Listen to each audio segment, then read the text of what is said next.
Hey guys, thanks for joining me. And if you like what you see, please subscribe.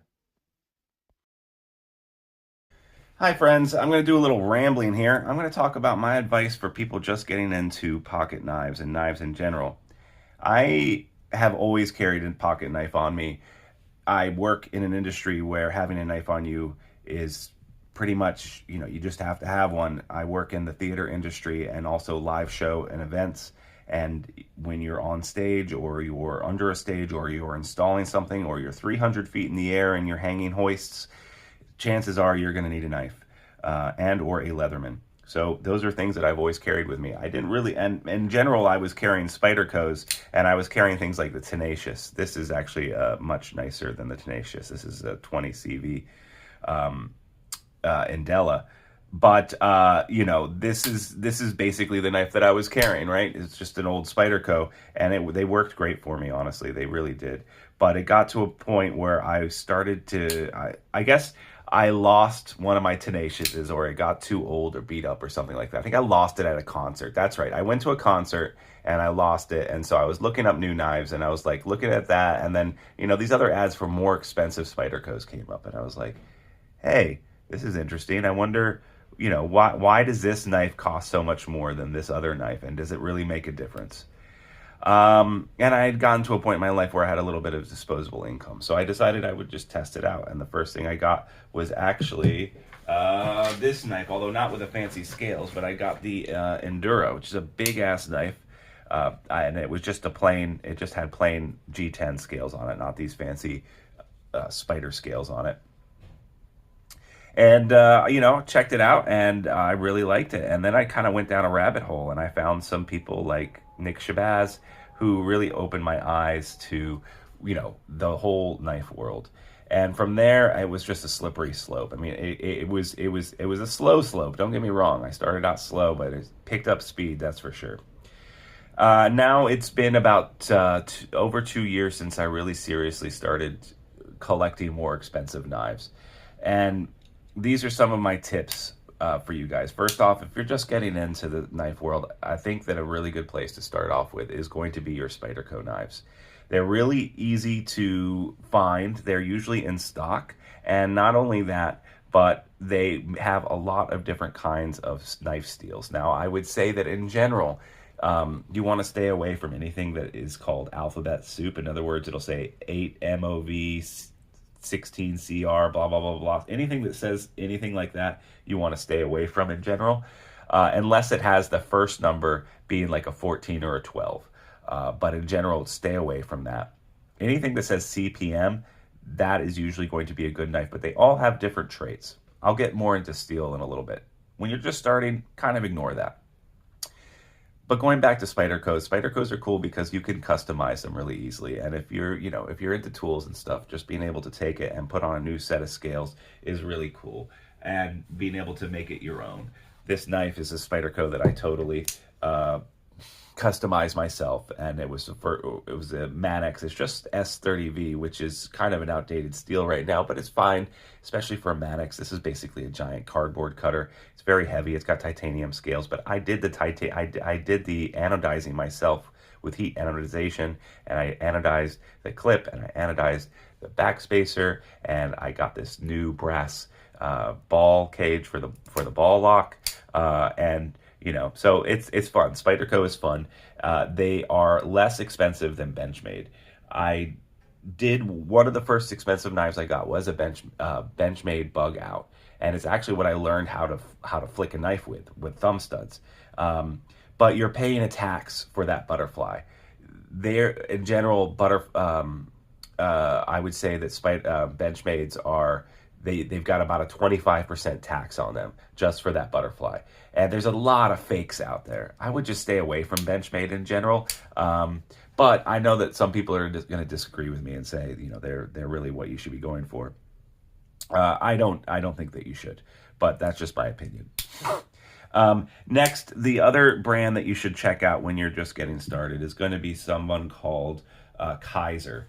And I've actually sold off a lot of my Kaisers recently because I've been upgrading. But here's one. This is a Bowie, a short urban Bowie. And I really like this handle, and I really like this blade, and so I went ahead and got it. It's very nice. Um, it's Anyway, Kaiser's cheap, and they will allow you to experiment, which brings me to my next point. When you're just starting out, go ahead and get cheap knives. But what you want to do is get knives that open different ways. So this one has this cut open area here, right? And you can flick it open with your finger or your thumb, right? And then it has something called a liner lock. So when you're starting to get into knives, it's okay to buy cheaper, and it's okay to just kind of experiment. Your first flipper shouldn't necessarily be something like the Malibu from ProTech, which costs a lot of money and is super hard to find. Kaiser sells a lot of button locks now, which are super cheap. When I say super cheap, I'm talking about they make one, I think, for less than $80. It's called the beg letter, depending on what configuration and materials you're getting and blah, blah, blah. But, just do you like a button lock? Do you really want to spend $300 and search for 6 months before you find the Malibu and then you get it and you're like, I don't like flippers and I don't like button locks? No. So go ahead and get the cheap one. That's fine. And then there's other different deployment methods that you're also going to like. So there's the liner lock, there's the back lock, there are, and that locks back here. And then there's a compression lock. Compression lock is a Spyderco thing mainly, and that's back here. A lot of people like this. It's a great lock. Different than the lock back. It's just a cool way to open it. And then you have things that are in general called bar locks. Here's a cheaper version. Here's a bar lock. It's got a bar here on both sides. It's an ambidextrous knife, and the clip can go on both sides. This is a Hogue Deca 2 version 2 with MagnaCut steel, which is a high-end steel. This is kind of a cheap knife. It's $136, but it's got a premium blade on it. The plastic handles or scales, these are called scales, are not that great, but MagnaCut is a high-end premium steel. So this was a good first bar lock because it's relatively cheap compared to the other bar locks out there, and it will let you know if you like bar locks. And it's got a premium steel, and the bug out, I believe, is $165 or something like that, and this right here is about $136. So you save $30. That's that tax, that butterfly tax, and the materials on this are better. This is MagnaCut, whereas if you get a bug out, it's usually S30V, which is an okay steel, but in this day and age, it's really been surpassed by a lot of other things. Let's talk about prices. So when you're starting out, a cheap knife that you can get that is really good is something called the Ontario Rat number 2, okay? This is the R2D2. They have a Model 1 and a Model 2. The Model 2 is smaller. I don't have a Model 1 on me. This one I've customized with scales from Way of Knife and EDC Gear House. So it's a little bit fancier, but that being said, this knife is relatively cheap and it's super good. However, it's made out of D2, which is tool steel, which is rather old. But then again, it's fine. And I put a KME edge on this. It's screaming sharp right now. It's my dress rat is what I call it. And I don't know how much it cost, honestly, but it's like $30 or $40, really cheap. Okay, finding a $30 or $40 knife that's really cheap is hard, but they're out there. There are deals like that. There are companies that make cheap knives, which are fine, but the steels they're going to be made out of are basically versions of D2 or right around D2. And they're fine to learn on and to whatever, but they're not anything that you're going to be able to resell. And then the next tier of knives are around the $100 mark or a little bit over 100, and that's where you're going to be looking at a lot of your Kaisers, things like Hogue Deca, things like the Banter, Baby Banter, this is the Wee knife version, so this is actually more expensive because it's a premium steel. But if you look for the Civivi line of knives, they have a lot of cheaper knives, which they have expensive versions of and cheap versions of, and they're perfectly fine to get into. Let's see, what else did I want to say? So yeah, and then you start to get up into knives that are a lot more expensive. Now, some of these knives are resellable and you'll be able to make your money back. And some of them you might be able to make a little bit more money back on. But most knives you're going to lose money on. And you should think about it as a rental. I got this knife for a few months. I lost 20, 25% on the price of it, maybe more. But I got to play with that knife for X amount of time, and then I was able to sell it. The best ways to resell it is either going to be on knife enthusiast groups on Facebook, which is kind of sketchy sometimes, and some are better than others, or on eBay. Honestly, I sell most of my stuff on eBay or to my friends directly, or there's a couple of knife groups where I sell things, like brands specifically, like Three Rivers Manufacturing. I will sell and trade on the Facebook group because they're such a great group of people. Same thing with a ProTech. They're a good group of people. And DLT Trading Company has a good website that kind of sells everything, but in general, they like to only have people resell what you actually bought from their website. So, just be aware that this isn't a way to make money. You're not going to make money reselling knives. However, occasionally there are knives like the Factor. There are knives that are really hard to get. And while they're hard to get, if you score one early on, or you're one of the early adopters, or you're one of the people who funds a knife before it's in production, and you're willing to wait 6 or 8 months, and you get it, then yes, you're going to be able to sell this because it's unobtainium. It's very hard to get. So the Factor by Winter Blade Co. I bought this for $475. I could probably turn around and sell it for $575. I could probably put $100 on this and make $100. It's probably going to retain its price at least for the next year or two, maybe longer, depending. So that's up to me. I'm probably going to keep this because I think it's a cool knife. But there's other things too, like the Nimble. This is a knife that is hard to get, and I could probably resell this for at least its asking price, maybe a little bit more. Same thing with this Riot Exo. But getting these knives takes patience and practice. You have to be there for the drop. You have to be on Instagram. You have to follow the people who make these knives. And then you've got to wait for the drop, and you got to be there ready with your credit card. And you've already made an account with their website or with a dealership, and you're already logged in and you're ready to go. And all you need to do is add it to your cart and get it as fast as you can. This Riot Exo sold out in less than 10 seconds. I was one of the lucky few who were able to get it. And people ask me all the time, can I buy this from you? This is a gravity knife, which is a super rare type of knife, paratrooper knife, super illegal too to carry around. Although in my state, I'm allowed to carry it in my house. But there you are. So next, I want to talk about things that you want to try to avoid. You want to try to avoid anything that seems too good to be true. By that, I mean there are a lot of websites out there that are trying to sell you what they say is a great knife, and it might be okay, but you need to sit back and just wait for the right deal. And for a lot of these cheaper knives, you can get coupons, and if you wait long enough, you're able to wait for sales. You'll be able to get them for a little bit cheaper and not lose as much money in the end when you decide to upgrade and get more expensive knives. Some of the websites I would say that you should check out are Blade HQ and Knife Center. Those two are really good places to start your journey with knives.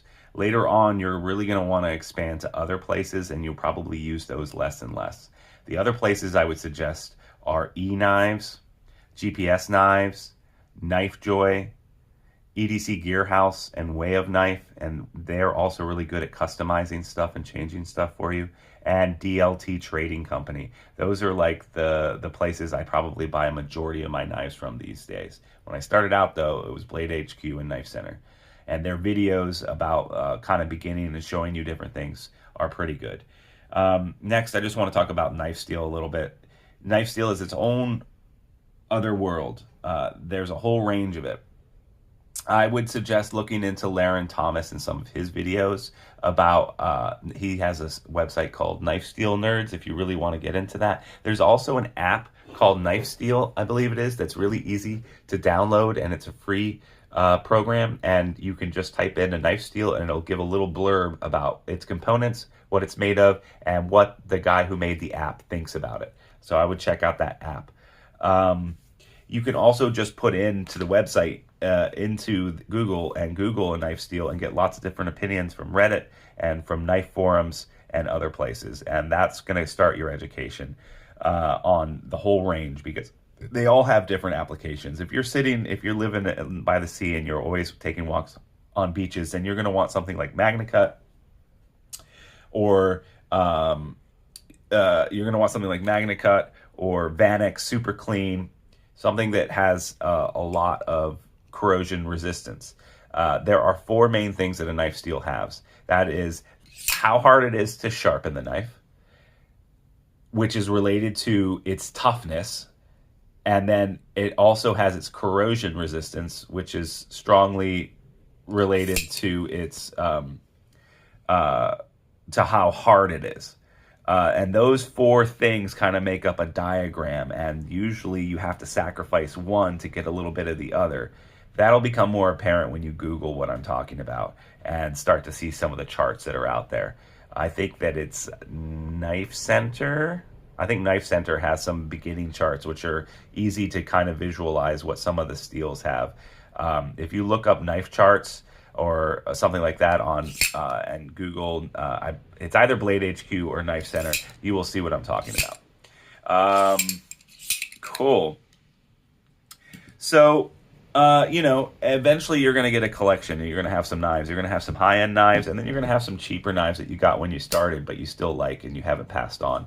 I, in general, with some of the cheaper knives, will pass them on to my friends and people I work with in the industry who need a new knife, and I'll be like, I either give it to them as a present for their birthday or Christmas, or maybe if I have a knife and I know someone might like it, I'll tell them, hey, you want to buy this from me? I'll give you a really good deal. And I do. I give them a screaming good deal, but I get a little bit of money out of it. And then there's other things that are going to be in my permanent collection, like these right here are going to be in my permanent collection, right? This is a very sentimental knife. This will be in my permanent collection. I won't use it that much, but it'll be in my permanent collection. And then there's sometimes people will see a knife and say, hey, I'd like to buy that knife from you. And I let them do it because I think that they're going to get more enjoyment out of it than I will. The world of, and then let me just say that the people that I like to follow on YouTube are Nick Shabazz is definitely your go-to first person. You should start going and check out his old reviews of knives. Like his review of the Paramilitary 2 is very old, but it's classic, and you should check it out. Check out his review of the Factor. Check out his review of the Exo, Riot Exo. Just check out his reviews. And then the one person who has knife content daily, I think he posts 3 videos a day, is gosh, I'm blanking on his name. Hold on one second. Sorry, I blanked on his name. I had to think. Metal Complex. I'm sorry. I actually give him money. Metal Complex has a lot of videos. His style, his taste isn't necessarily for me, but he has a lot of interesting content, especially if you're new to the world. There's also a guy named Jim Skeleton. I don't really like his style that much, but some people really like him, so check him out as well. And then there's Bees Blades and a bunch of other people that you can check out. Everyday City Carry, I believe is his name. He's pretty interesting. There are a lot of people that you can check out in the YouTube world. I'm sure that you've probably already heard of them. But anyway. And then there's a lot of really small players in the game like me. Like, I don't really know much. I've just kind of gotten into this, and I started this hobby, and I just started posting videos for the fun of it because it gives me something to do. And, it's just, I like being part of a community, and this is a really cool community to get into. So I suggest that you check it out, and you also go to Instagram. You start up an account there if you don't already. Maybe set up a separate account that's just going to be like your knife account, and then go through and look up the people that you see on YouTube. Check out Sierra Bound. He has an amazing collection, not my style, but amazing, really high-end knives. Check out Winter Blade Co. He has a great Instagram account. Metal Complex, and then just start going through and looking up people. Look up me. I'm Sharp Ends. I'm on Instagram. look at the people that I follow on Instagram and go through those and see who you want to follow. Follow the companies that you're buying from on Instagram, because sometimes they give you a heads up on that knife you're really searching for. So you got to kind of keep your ear out there, and you got to be listening. Instagram seems to be a really good place to go and hear about the next big knife that's going to be coming out. And then also pay attention to some of the Facebook groups if you're on Facebook.